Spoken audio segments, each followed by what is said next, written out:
Le politiche per limitare le emissioni di anidride carbonica rilanciano l'energia nucleare. Le telecamere di est-ovest sono entrate nella centrale nucleare ceca di Dukovany. A Tuzla, in Bosnia, un progetto prevede di alimentare le caldaie delle termocentrali con la biomassa prodotta dai salici svedesi. Nelle elezioni locali in Macedonia del Nord hanno vinto i conservatori, si è dimesso il premier socialista Zaev. La corsa delle superpotenze per avere missili ipersonici. La Russia ha annunciato che nei prossimi anni aumenterà del 15% le spese militari. Vampir, un film dell'attore e regista Branko Tomovic, ripropone i miti e le antiche paure che popolano le campagne della Serbia.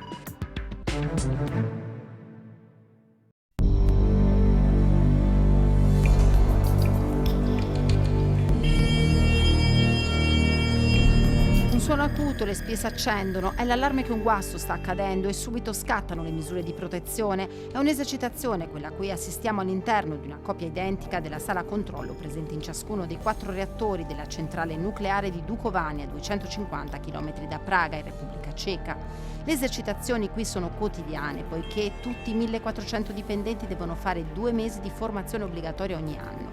Visitiamo questo impianto proprio nei giorni in cui a Glasgow e a Roma si sta valutando il nucleare quale alternativa al carbone e a Praga è acceso il dibattito sull'ampliamento dell'impianto, o meglio sulla sostituzione dei reattori che hanno alle spalle 36 anni di storia. Costruita dal regime comunista proprio in questa valle, poiché poco sismica e con abbondante presenza d'acqua necessaria alla fase di raffreddamento, la centrale non ha mai registrato un incidente grave, ma nessuno dimentica i disastri di Chernobyl in Ucraina e Fukushima in Giappone. Noi, così come tutte le grandi centrali nucleari del mondo, abbiamo fatto i cosiddetti post-Fukushima stress test, cioè delle verifiche alla resistenza a condizioni climatiche estreme, e sulla base dei risultati di questi audit abbiamo implementato delle nuove misure di sicurezza. Visitiamo i 2 magazzini dove viene stoccato il combustibile esaurito, lunghe placche d'uranio usate per 5 anni che poi ne richiedono 7 per essere raffreddate in acqua e messe nei container. La loro radioattività può durare per migliaia d'anni. Appena fuori dal perimetro della centrale, ecco la collina in cui dovrebbe sorgere il nuovo reattore da 1000 MW che sostituirà i 2 impianti più datati. Si tratta di un progetto da oltre 7 miliardi di euro che secondo le stime non vedrà la luce prima del 2036. Io vivo qui e non mi preoccupa affatto. Ci vorranno molti anni prima che venga costruita. Al momento non ci penso. La cittadina di Dukovany conta circa 800 abitanti su una superficie di 20 km² e la centrale è un ospite gradito, ci spiega il giornalista economico Yuri Nadoba, che incontriamo nella sede del settimanale Respect, la rivista più prestigiosa del paese nata dopo la rivoluzione di velluto del 1989. La maggior parte delle persone beneficia economicamente della centrale che dà loro lavoro, sistema il quartiere, le strade, le scuole. Non siamo in Germania dove la gente non vuole il nucleare. Le persone qui sentono che l'impianto è parte della loro vita e non vogliono rinunciarvi. Del resto l'azienda dal 92 ha intrapreso una politica di comunicazione aperta. Il moderno centro visite ogni anno accoglie 35.000 visitatori anche dalla vicina Austria. Austria tra i paesi più scettici nei confronti del nucleare, che sta invece investendo molto nelle energie rinnovabili. All'Agenzia Nazionale Nucleare incontriamo la presidente Dana Drabova, ingegnere nucleare da 20 anni a capo di questo ufficio. Chiediamo in merito allo scetticismo di alcuni paesi europei. Io non direi che gran parte dell'Europa è contro l'atomo. Ricordiamoci che 13 paesi su 27 hanno l'energia atomica.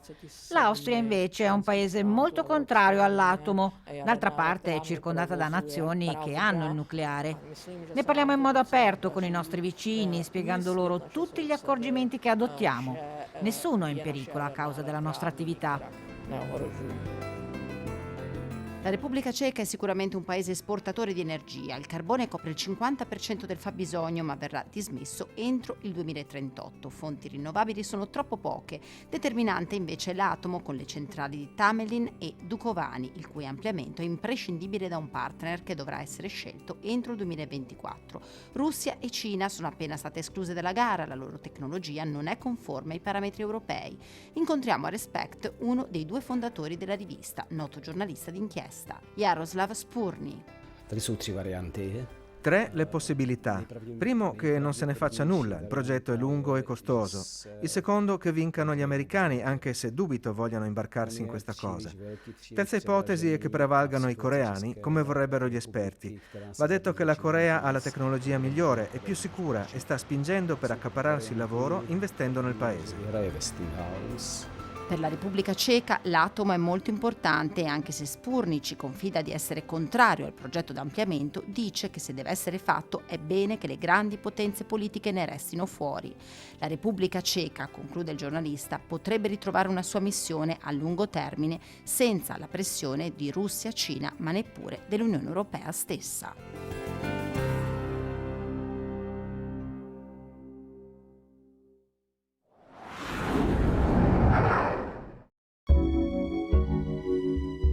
Sono 280 le centrali a carbone esistenti in Europa da dismettere entro il 2050. Secondo il rapporto del Health and Environment Alliance, 16 di queste rappresentano una responsabilità sanitaria ed economica dell'intera Europa. Impianti obsoleti, per la maggior parte situati nei Balcani occidentali, come quelli di Tuzla, regione carbonifera della Bosnia-Erzegovina, realizzati quasi 50 anni fa.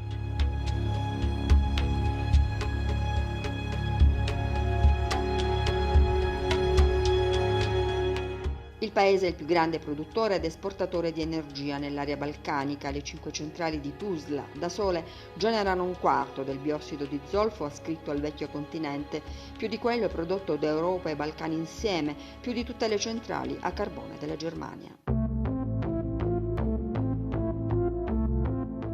Il cielo è sempre grigio, i laghi artificiali, i depositi degli scarti di lavorazione neri, l'aria irrespirabile, le malattie croniche, un consapevole danno collaterale, decessi e malformazioni colpiscono inesorabilmente la popolazione, ma le miniere di lignite occupano oltre 6.000 persone nel distretto, a cui aggiungere i quasi 2.000 occupati nelle centrali e i lavoratori dell'indotto.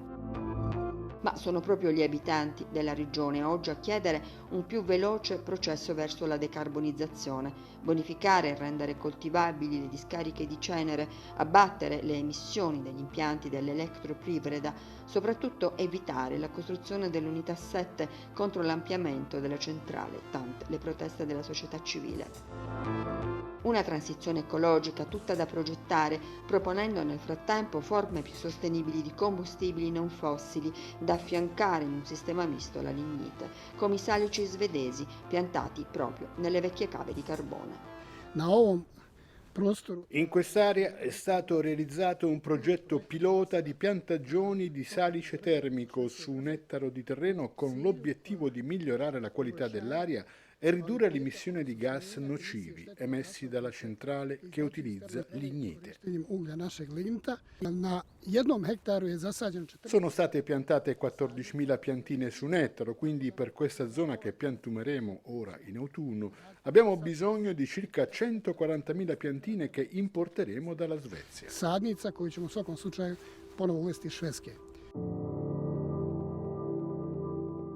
Per alcuni il progetto del salice svedese non è però un modello sostenibile per passare dal carbone all'energia verde.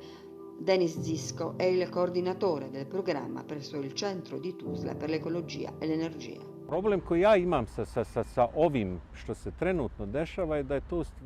Il problema in questo momento è il tentativo da parte dell'industria energetica di continuare a bruciare carbone combinandolo a fonti di energia rinnovabile e diminuire le emissioni di CO2. Ma prolungare l'uso del carbone come fonte di energia non è un modello sostenibile verso la transizione energetica.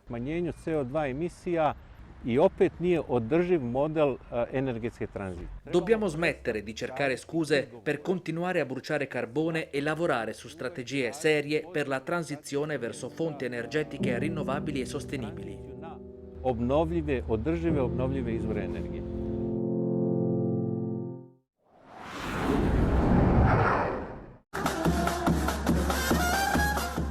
Il trionfo di Danela Artsovska, nuova sindaca di Skopje, diventa il simbolo della disfatta del partito di governo, i socialdemocratici di Zoran Zaev.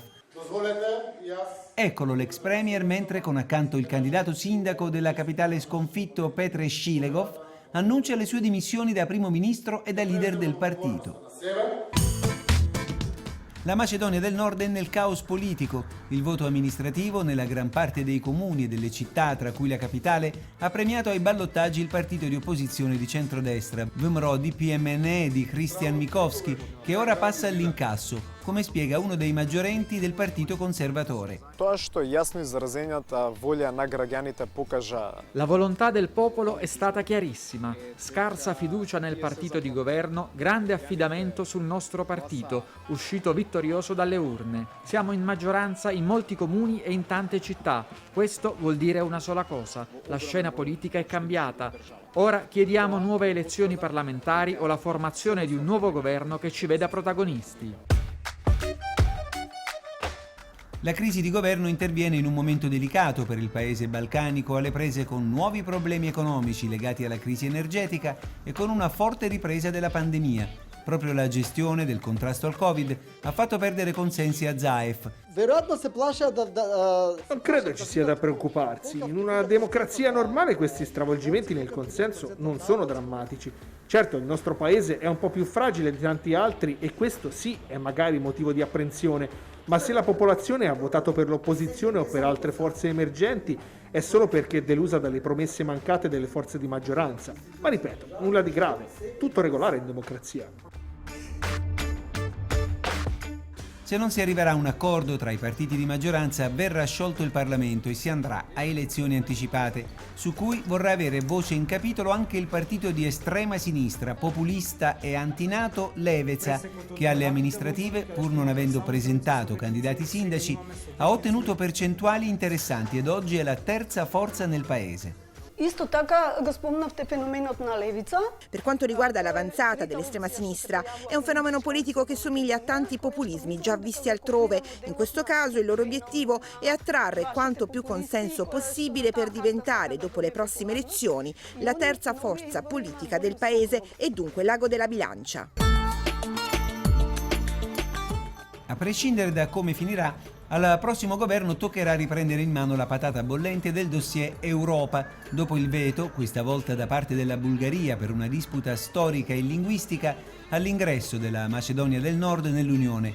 Il VMRO è da sempre pro-Europa, ma gli anni passano e l'entusiasmo della popolazione per Bruxelles sta man mano scemando. Sono 30 anni che come giornalista mi faccio promotore dei valori dell'Unione Europea. Ora invece vedo solo cinismo. La verità è che sono molto arrabbiato con l'Unione Europea perché i miei ideali si sono persi, i miei sogni, come quelli di tanti macedoni, infranti. E se la gente vota per populisti e nazionalisti, cosa possiamo fare se non comprenderla? Il rischio è che il paese possa entrare in altre orbite e allontanarsi definitivamente dall'Europa.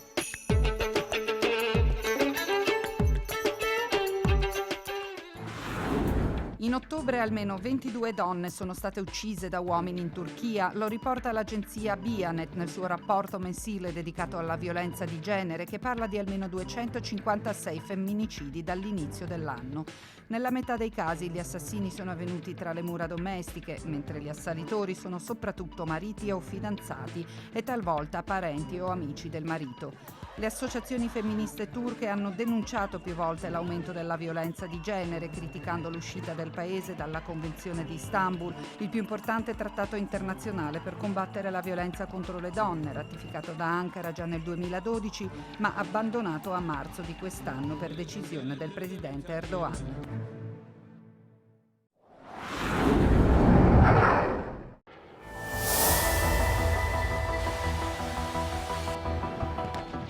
Il confronto fra le potenze globali, Stati Uniti, Russia e Cina, si inasprisce e subito aumentano le spese per il settore militare. La Federazione Russa nei prossimi 3 anni prevede di aumentare il bilancio per la difesa di ben il 15%. Quest'anno il Cremlino per armamenti ha già speso 46 miliardi di dollari. Nel 2022 la spesa militare dovrebbe superare i 48 miliardi e nel 2024 questa posta verrà aumentata a 52 miliardi di dollari. I motivi sono 3. Uno riguarda il nemico, la NATO. Per la prima volta la NATO ha superato 1.000 miliardi di stanziamenti in armamenti e in corsa con la Repubblica Popolare Cinese per le tecnologie più avanzate. Il secondo riguarda proprio gli alleati.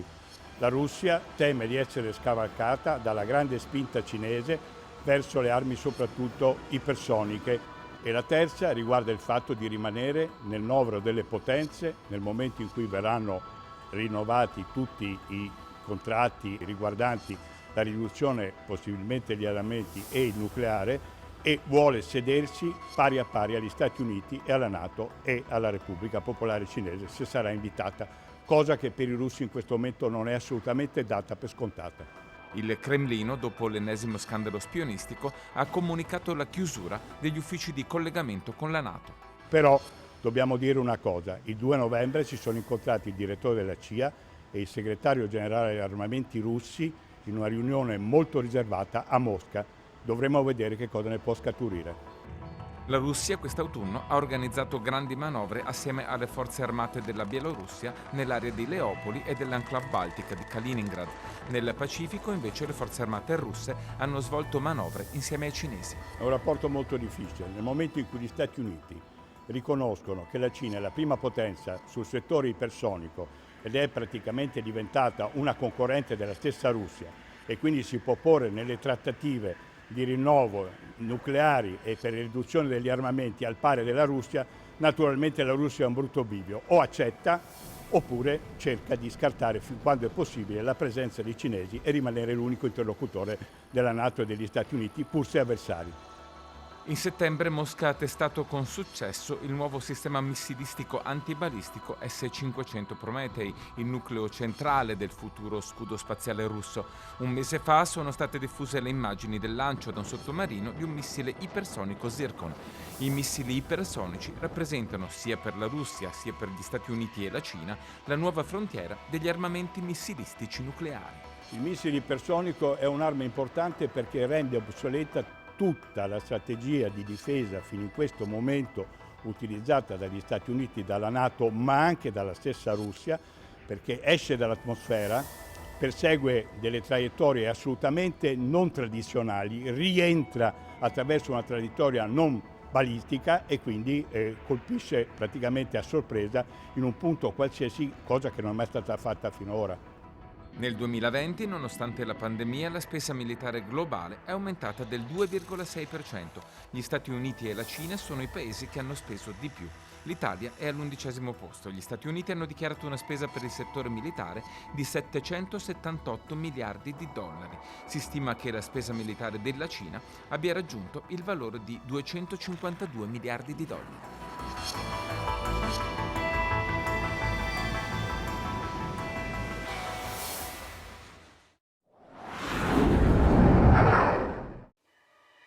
Welcome to Serbia. La mafia, il crimine organizzato fanno paura, ma ci sono lati oscuri della tradizione del mondo rurale che sono ancora più pericolosi.